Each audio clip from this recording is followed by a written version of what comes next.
Well, let's see here. We'll let a couple people get on. So, got a pretty good day here. I know it's the middle of the workday, so most of you are going to pick this up on replay. Um, so what I'm doing down here is I'm coming down to check out one of my favorite little honey holes, as it were, and just a piece of advice. And I decided to do it this way because I can be a little bit more in depth. Is this is a clover plot, and it's a nice clover plot, and it's banked by the river, the creek, as it were. And I've got a tree stand right there, and the clover plot goes back on in here, and the creek takes a turn and goes up the hillsides back here, which puts it back off this way. And then there's a tree stand right here on this side. The reason it's set like this, it looks kind of silly to have two tree stands so close. And then I usually put my trail cameras, when it's time to put them out, which it ain't time for me, I put them right here on this little tree, and they shoot out across this food plot toward that tree stand. I can actually see my tree stand. And then there's this behind it. And those deer come up along this ridge line and cross right up here into this field, and that usually grows up over your head, so it gives good cover. And this back here is normally up over your head, but winters broke it all down, of course, and then it goes on back into the large woods. So here's why I do this. You can hunt down here on this food source right here.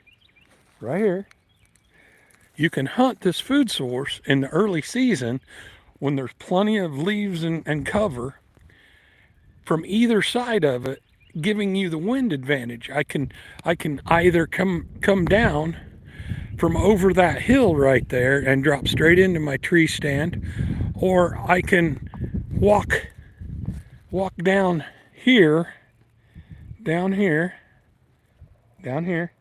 where you see my car at the gate, and then I can come in along the creek or in the creek and come up behind. I can't tell you how often I've come up in the creek behind this tree stand over here and get up in the tree stand and get settled, and then see deer walking or bedded along these hillsides, or just come up moments later and walk out in the food plot here and eat. So you really can never have enough tree stand options.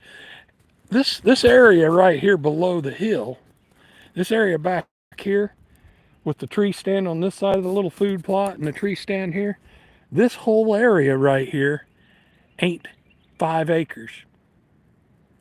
But it goes on back into the main farm through the creek bottom, and you wouldn't think that something like this would have a lot of traffic, but I can tell you without a shadow of a doubt, in the early season, while all the stuff's all growed up, this is a great place to hunt.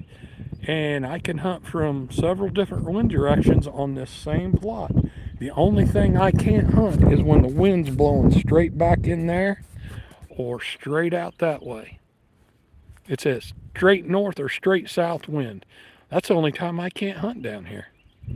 So the next time you're out and you're looking at small pressed down areas that's got some terrain and some water pushing it together, that's a great place to hunt. But don't think small and just put one tree stand up at the end of it, or slam it over here where it's easy to get to.